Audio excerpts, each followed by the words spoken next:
Welcome to Within the Frame, where we bring the most pressing issues across the globe into focus. I'm Kim Mok-yeon. South Korea and the United States have launched their annual Ulchi Freedom Shield, running for 11 days across the country. It's one of the largest readiness drills in years, combining military maneuvers with government-wide emergency simulations. What's different this time is the focus on modern threats, drones, satellite disruption, and large-scale cyber warfare scenarios that mirror the security challenges Seoul faces today. North Korea has already condemned the exercise in unusually harsh terms, while South Korea is signaling a softer policy line towards Pyongyang. And with North Korea growing alignment with Moscow, plus renewed great power diplomacy following President Trump's latest call with President Putin, the Korean Peninsula is once again caught in the middle of shifting global currents. For a deeper discussion on this, we are joined in the studio by Dr. Kim Mok-yeon, Senior Research Fellow at the Institute for National Security Strategy. Good to see you. Good to see you again. And also joining us via Zoom is Brian Myers, Professor of International Studies at Dongsa University. Welcome. Thank you. So let's start with Professor Myers. First of all, how do you think we should interpret the scale and the design of this year's Ulchi Freedom Shield, which kicked off yesterday with over 580,000 participants, including a civil defense simulation?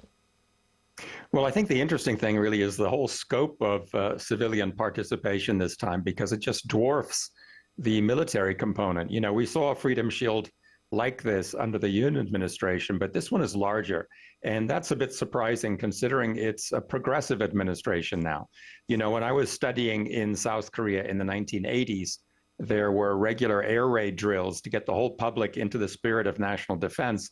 And the left wing then was very critical, saying that these drills were just propaganda to whip up fear of North Korea. So the ruling party is probably not happy about these big exercises taking place so soon in President Lee's term, but there's no way around it, because as you just said in your opening remarks, wars these days are fought in hybrid fashion, involving a much broader range of operations than wars used to. I'm sure Dr. Go understands the technology much better than I do, but suffice to say, the days are gone when civilians could just rely on the military to defend them.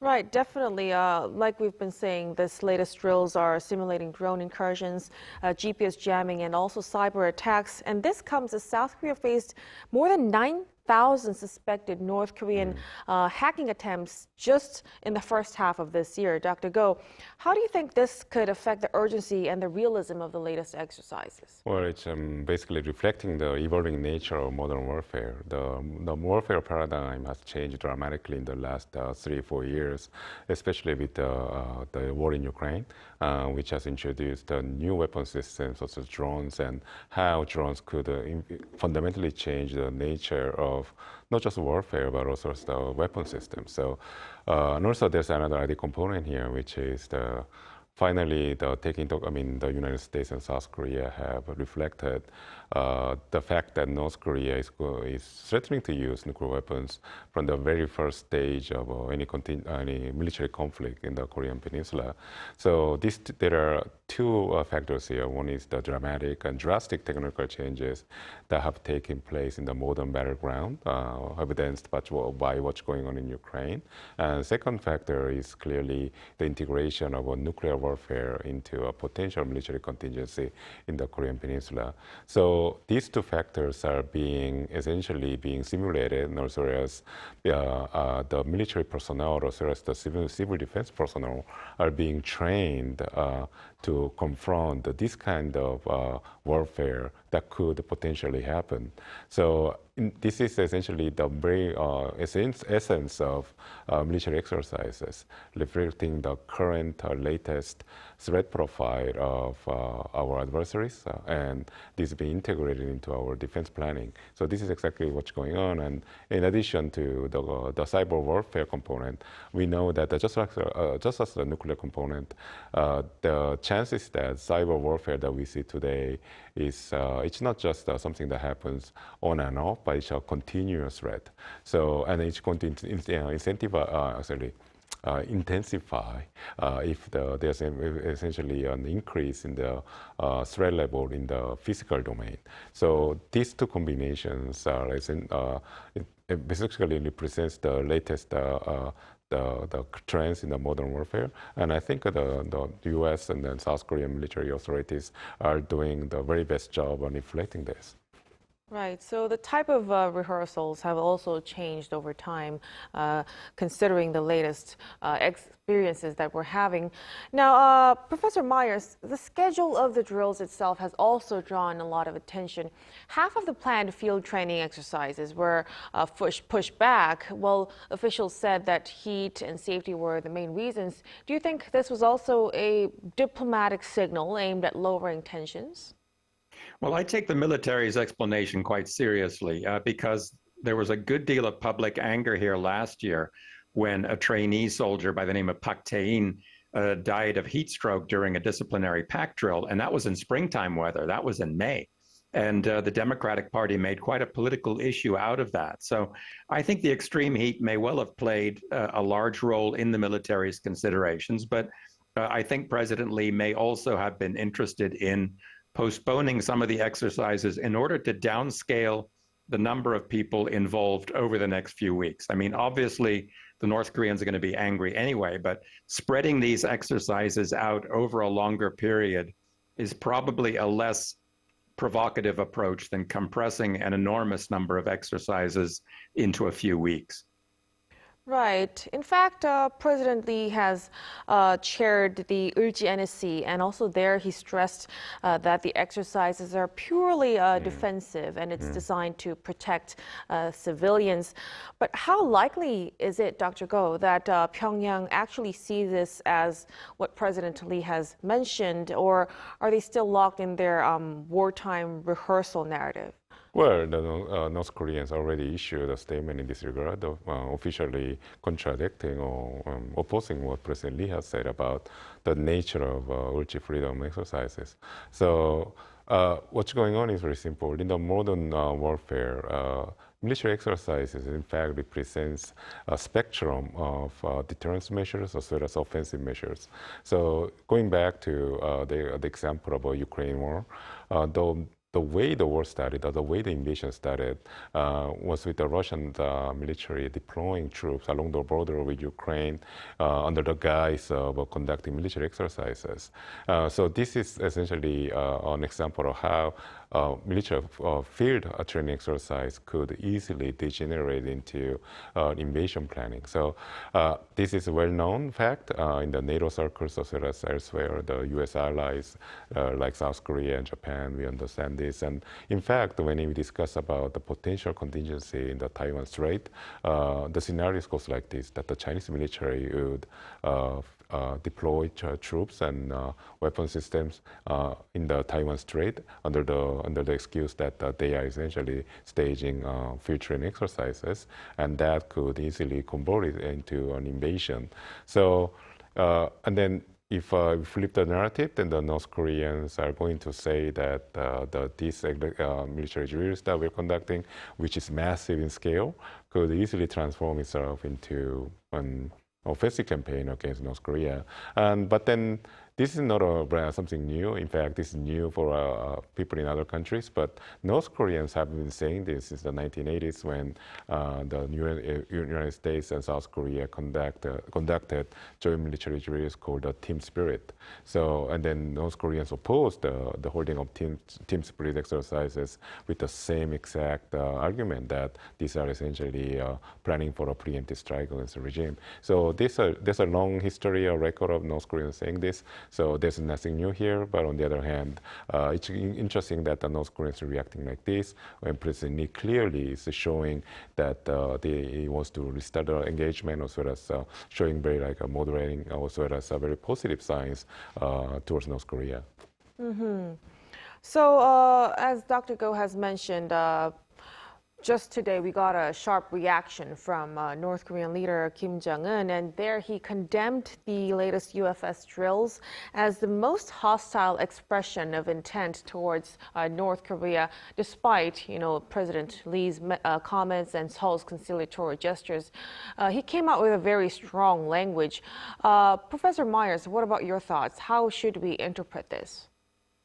Well, we know from military defectors that North Korea really hates these exercises because they require the North to stage counter exercises, and that costs a lot of money and uses a lot of oil. So North Korea always responds angrily to this sort of thing, as Dr. Go just told you. And I don't think that the level of rhetoric this time is particularly high compared to the kinds of things that have been said in the past about the United States being on the verge of starting a nuclear war and so on.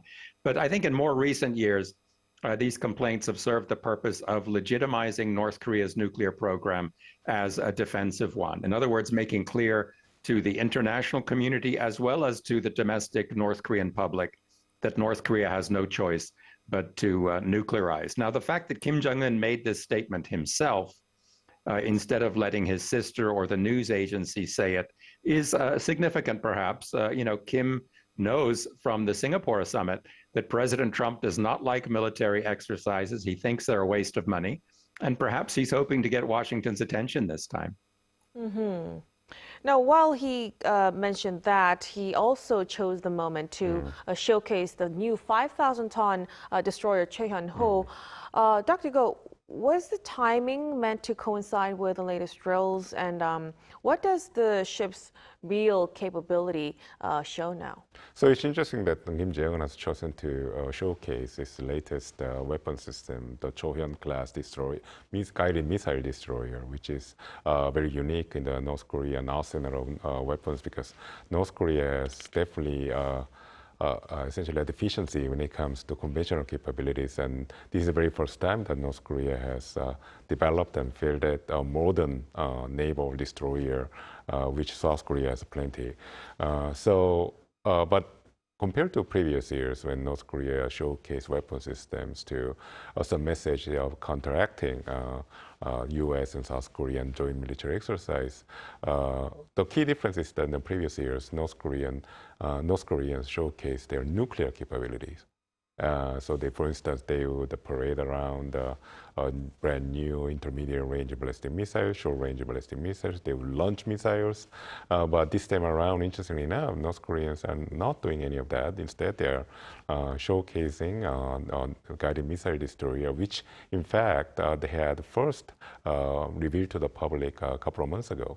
So I think the grand scheme of things, you could even say that North Koreans are moderating their message, because even though in the statement, North Koreans have highlighted the fact that the U.S. and South Korean militaries are taking into account the nuclear component in the exercises, North Koreans are not responding in kind in terms of actions. So this is, to me, this represents a clear departure from what North Koreans have done before. So I would say that this is, even though it looks threatening, but then if you put that in the grand picture in comparison to the previous actions on the part of North Korea, this could constitute a way to moderate the message towards the South. But that's not evident in the statements, though. Right, well, I just want to make it clear. So North Korea's statements are kind of scaled down with? Well, the statements remain pretty much the same level, but then we have to look at the action. So rather than talks, we have to look at the deeds by the North Koreans. So if we go back to memory lane and remember what North Koreans have done, say even like 2 or 3 years ago, we know that the North Koreans have been very active testing their missile capabilities.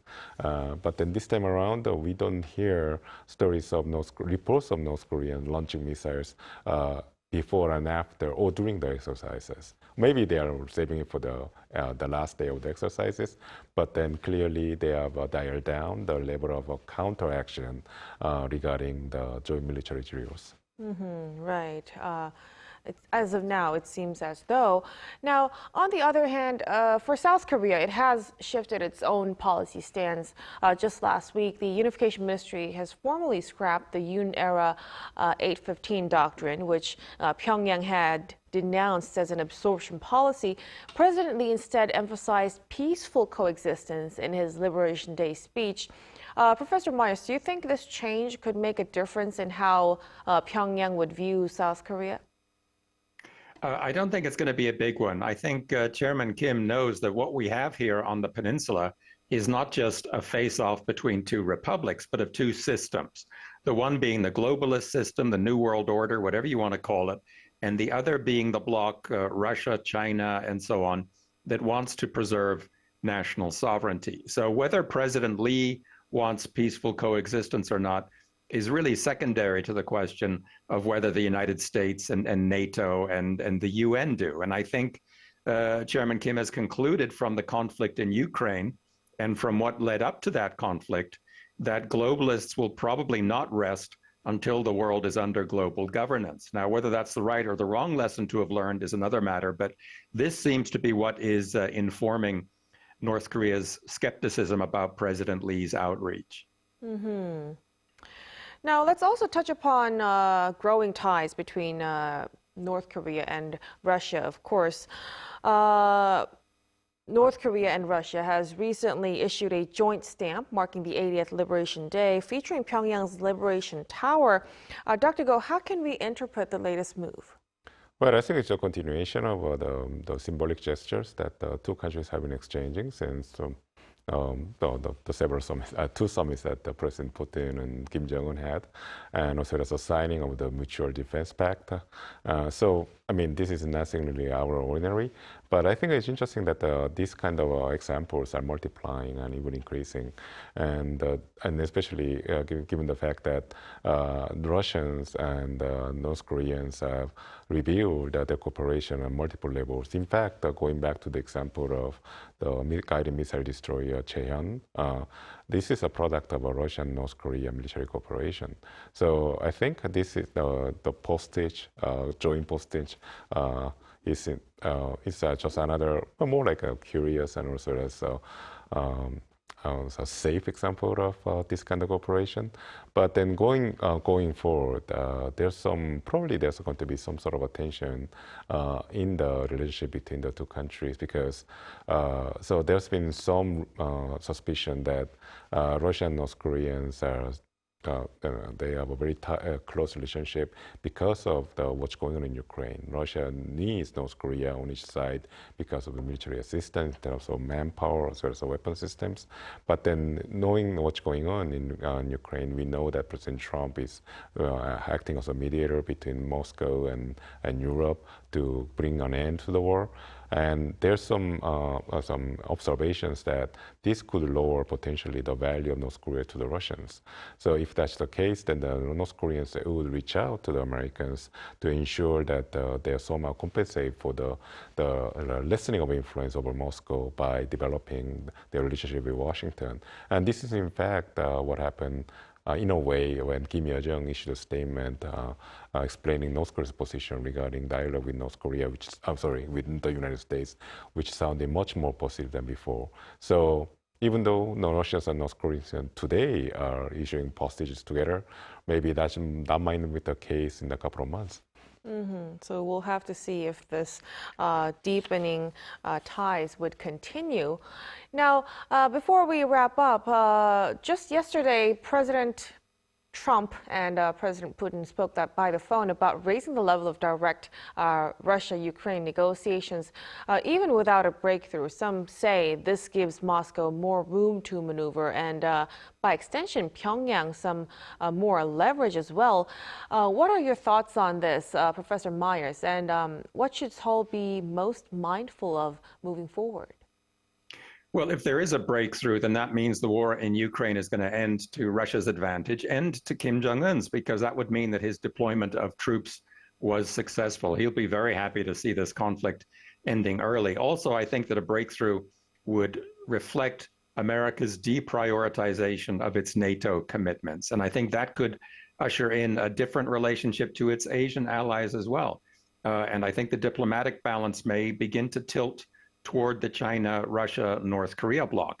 Now, this would normally, I think, mean a crisis for a conservative South Korean president. We've got a progressive one here now, who was never very enthusiastic about supporting Ukraine in this conflict, who has said that he wants a better relationship with Russia and China.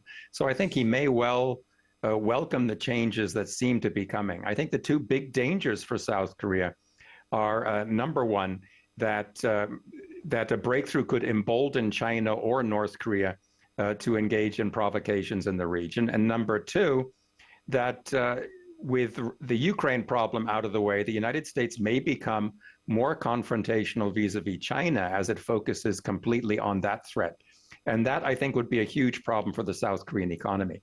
So President Lee is going to have to be on his guard and try to establish the best possible relationship with President Trump when the two men get together. But I see a certain potential here for South Korea to gain from a breakthrough in the Ukraine conflict. Right, so we'll have to see closely how President Lee would manage his talks with the U.S. president in the coming days. But as for now, we'll have to conclude our discussion here at this point. Thank you so much for your time and for your insights tonight, Dr. Go. My pleasure. And Professor Myers, of course, we really appreciate it. Thank you for having me. And that'll be all from us on Within the Frame. Be sure to tune in again next time as we continue to explore the stories that matter. Till then, stay informed and engaged.